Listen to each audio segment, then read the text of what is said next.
नमस्कार। आपके अपने YouTube चैनल हमारा राजस्थान में आपका स्वागत है। आज का जो हमारा टॉपिक है वो है वचन।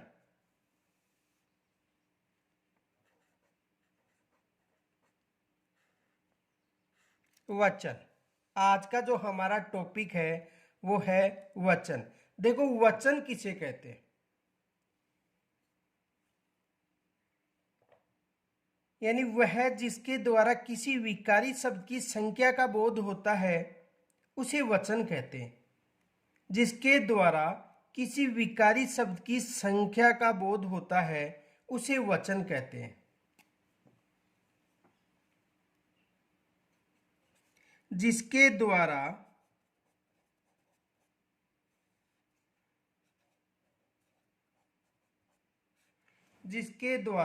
किसी विकारी शब्द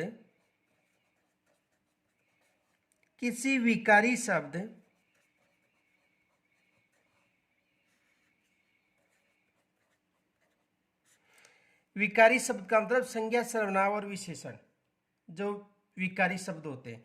तो जिसके द्वारा किसी विकारी शब्द की संख्या का बोध हो, की संख्या का बोध हो,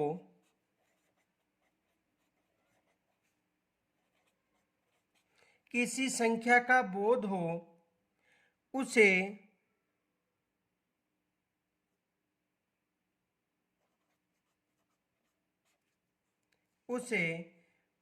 वचन कहते हैं।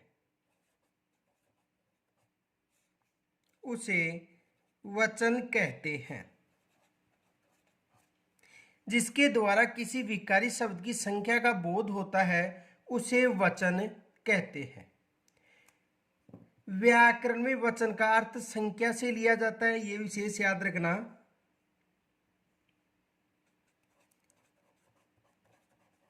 व्याकरण में वचन यानी व्याकरण में वचन का अर्थ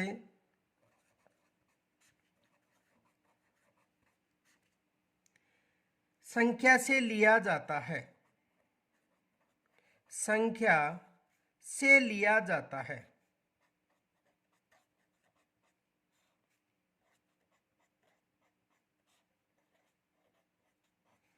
व्याकरण में वचन का अर्थ संख्या से लिया जाता है। वैसे सामान्यतः वचन शब्द का जो प्रयोग है वो किसी के द्वारा कहे गए कथन अथवा दिए गए आश्वासन के अर्थ में होता है। देखो, वैसे वचन का अर्थ किसमें होता है? यानी सामान्यतः वचन शब्द का प्रयोग किसी के द्वारा कहे गए कथन अथवा दिए गए आश्वासन के अर्थ में किया जाता है, किंतु व्याकरण में वचन का अर्थ संख्या से लिया जाता है।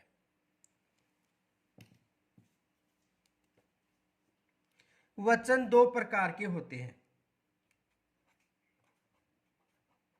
वचन दो प्रकार के होते हैं।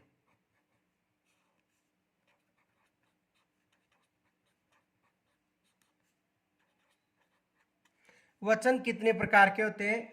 दो प्रकार के होते हैं। देखो, एक वचन और दूसरा होता है बहुवचन।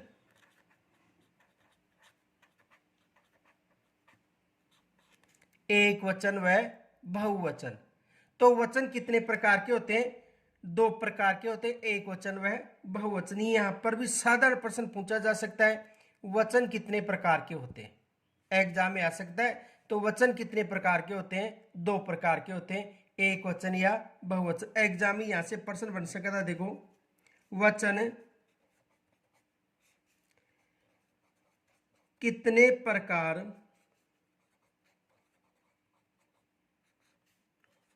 के होते हैं? तो वचन कितने प्रकार के होते हैं? दो प्रकार के।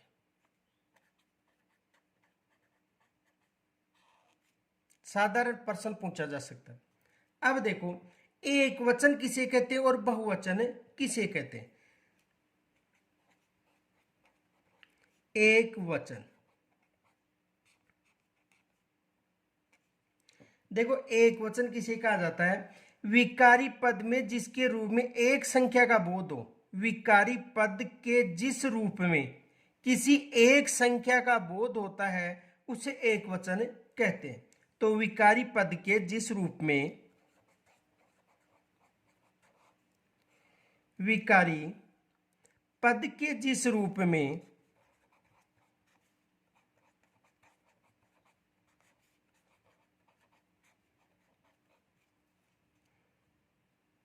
यानी विकारी पद के जिस रूप से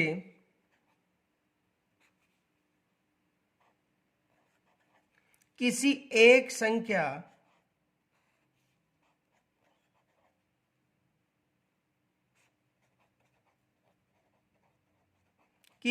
संख्या का बोध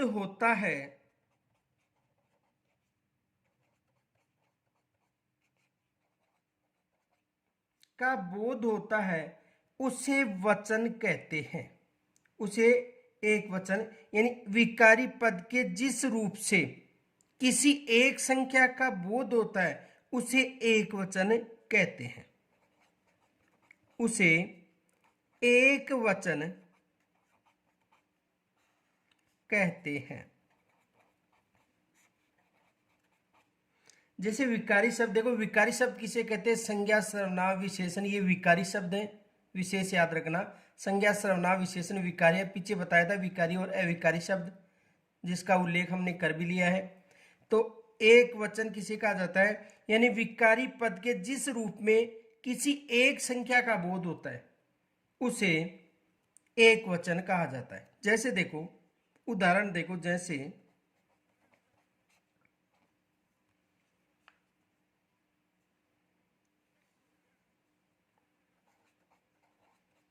महेश एक वचन है,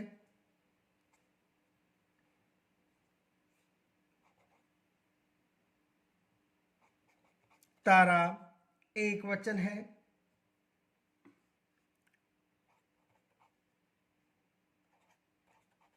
लड़की एक वचन है, काला एक वचन है, जाता है एक वचन है। देखो महेश, तारा, लड़की, काला, जाता है, ये क्या है? एक वचन है। महेश भी एक वचन है, तारा भी एक वचन है, लड़की भी एक वचन है, काला भी एक वचन है और जाता है एक वचन है। तो यहां तक समझ में आ गया होगा। एक वचन विकारी पद के जिस रूप में किसी एक संख्या का बोध हो उसे एक वचन कहा जाता है। आगे देखो बहुवचन।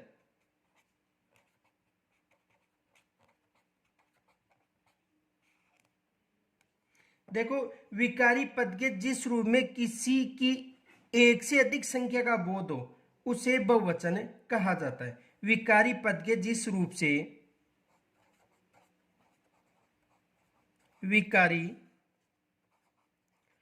पद के जिस रूप से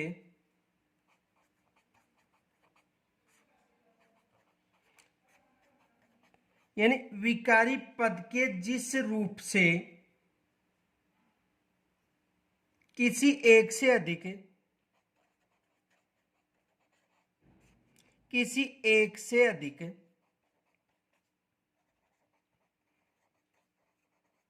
संख्या का बोध होता है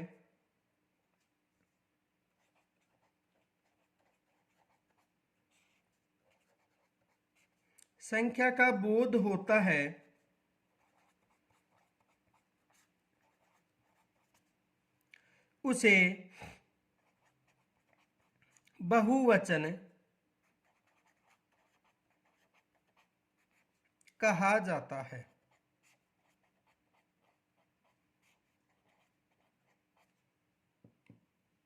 विकारी पद के जिस रूप से किसी एक से अधिक संख्या का बोध होता है उसे बहुवचन कहा जाता है।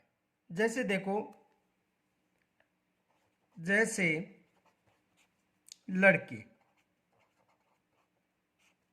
लड़के यानी बहुवचन हो गया, एक नहीं है अनेक हो गए, तो ये क्या हो गया, बहुवचन। तो लड़के, इनके अलावा मेरे, काले, यानी लड़के मेरे काले जाते हैं, ये क्या हो गए, बहुवचन। तो एक वचन और बहुवचन समझ में आ गया होगा। तो वचन कितने प्रकार के होते हैं, दो प्रकार के, एक वचन व बहुवचन। आगे देखो, कुछ ऐसे शब्द होते हैं या ऐसे विकारी शब्द होते हैं जो हमेशा ही एक वचन होते हैं। देखो,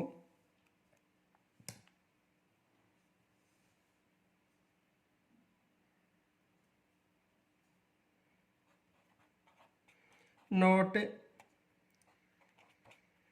हिंदी में निम्न शब्द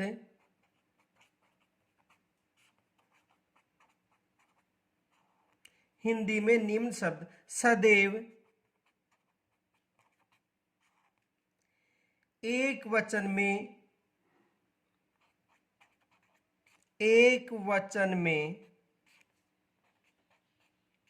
प्रयुक्त होते हैं।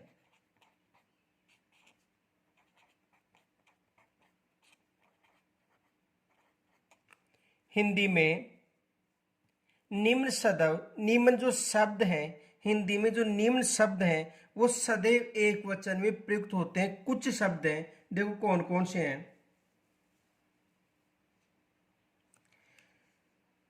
सोना, सोना हमेशा एक वचन में। चांदी,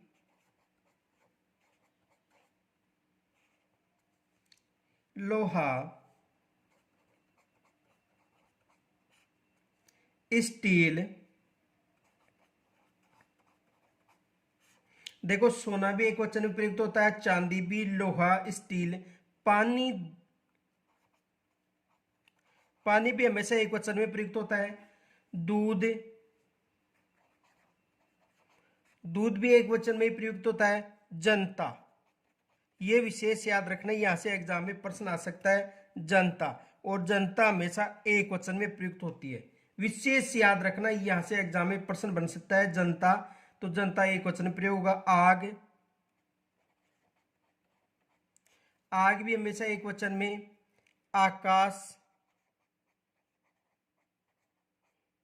आकाश भी हमेशा एक वचन में प्रयुक्त होता है। घी, घी विकारी, सॉरी, घी जो शब्द है विकारी वो भी हमेशा एक वचन में। सत्य, सत्य भी एक वचन में। झूठ, झूठ भी एक वचन में। प्रेम, प्रेम भी एक वचन में होता है। मोह, मोह भी एक वचन में होता है। सामान, सामान भी एक वचन में, यहां से भी एग्जाम में प्रश्न बन सकता है, ये भी विशेष याद रखना। सामान, सामान एक वचन में होता है, प्रयुक्त होता है। ताश, ताश भी एक वचन में प्रयुक्त होता है। सहायता, सहायता भी एक वचन में, और यहां से भी एग्जाम में प्रश्न बन सकता है। सहायता हमेशा एक वचन में प्रयुक्त होता है, याद रखना। तेल, तेल भी एक वचन में प्रयुक्त होता है। वर्षा, वर्षा भी एक वचन में। जल, क्रोध, जल और क्रोध भी एक वचन में ही प्रयुक्त होते हैं, ये विशेष याद रखना। क्षमा,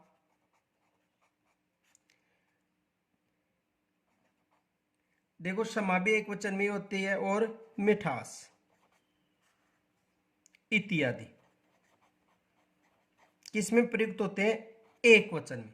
मिठास से भी एग्जाम में प्रश्न बन सकता है। देखो जनता, सामान, सहायता और मिठास विशेष याद रखना। देखो मीठा विशेषण है, मीठा क्या है, विशेषण। और विशेषण से जो भाववाचक संज्ञा बनती है वो मिठास बनती है, ये भी याद रखना। मिठास भाववाचक संज्ञा भी है।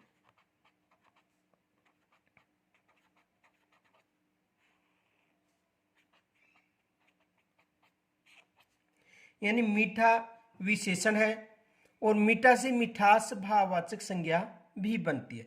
तो ये शब्द विशेष याद रखना, ये एक वचन में हमेशा सदैव एक वचन में प्रयुक्त होते हैं।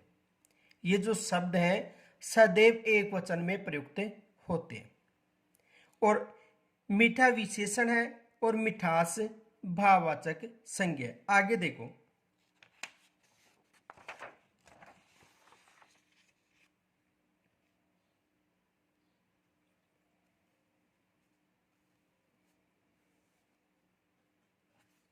देखो हिंदी में निम्न शब्द,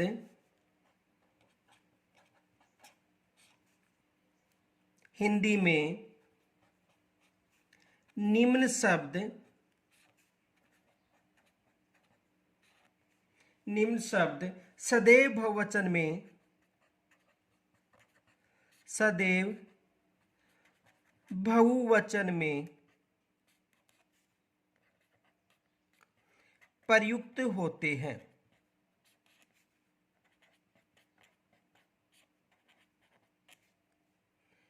देखो कुछ शब्द ऐसे हैं जो हमेशा बहुवचन में प्रयुक्त होते हैं, यानी जो कुछ शब्द हैं वो हमेशा किस में रहते हैं, बहुवचन में प्रयुक्त होते हैं। देखो कौन कौन से हैं।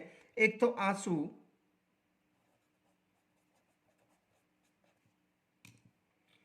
आंसू, आंसू हमेशा बहुवचन में प्रयुक्त होता है। होश, होश भी हमेशा बहुवचन में प्रयुक्त होता है। दर्शन, दर्शन भी हमेशा किसमें प्रयुक्त होता है, बहुवचन में। हस्ताक्षर, और हस्ताक्षर भी किसमें प्रयुक्त होता है, बहुवचन में। यहां से एग्जाम में प्रश्न बन सकता है। तो हस्ताक्षर हमेशा किसमें प्रयुक्त होगा, बहुवचन में। प्राण, प्राण भी किसमें प्रयुक्त होते हैं, बहुवचन में। भाग्य, भाग्य भी हमेशा किसमें प्रयुक्त होगा, बहुवचन में। याद रखना भाग्य, भाग्य भी हमेशा किसमें प्रयुक्त होगा, बहुवचन में। आदरणीय, और आदरणीय भी हमेशा किसमें प्रयुक्त होता है, बहुवचन में। तो आदरणीय यहां से भी प्रश्न बन सकता है। आदरणीय यहां से भी एग्जाम में प्रश्न बन सकता है। दाम,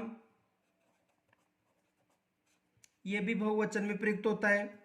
समाचार,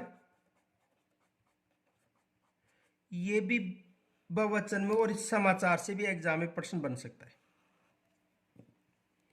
बाल,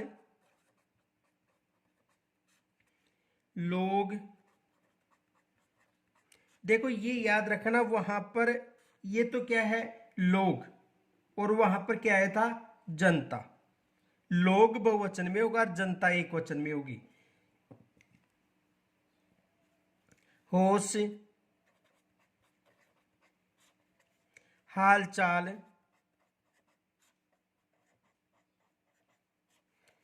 व व्यक्ति हेतु, व्यक्ति हेतु प्रयुक्त, व्यक्ति हेतु प्रयुक्त शब्द आप,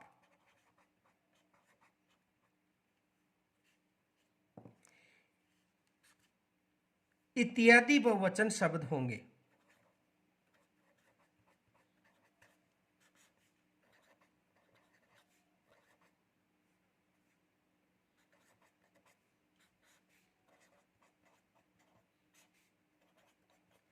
ये विशेष याद रखना। देखो आंसू, होश, दर्शन, हस्ताक्षर, प्राण, भाग्य, आदरणीय, दाम, समाचार, बाल, लोग, होश, हालचाल व व्यक्ति के लिए प्रयुक्त आप शब्द इत्यादि क्या होंगे, बहुवचन होंगे। ये विशेष याद रखना। अब देखो यहां से एक फैक्ट याद रखना। देखो यदि व्यक्ति शब्द आता है, यदि जनता शब्द आता है, और दूसरा लोग। तो जनता जो शब्द है एक वचन होगा और लोग होगा बहुवचन। ये विशेष याद रखना, यानी जनता एक वचन शब्द है और लोग बहुवचन शब्द है। कल हमें जो वाच्य परिवर्तन है, वचन परिवर्तन है, यानी कल हम वचन परिवर्तन का अध्ययन करेंगे कि एक वचन से बहुवचन कैसे बनता है। और यहाँ तक यदि कोई समस्या हो तो कमेंट्स के द्वारा जरूर बताना। धन्यवाद।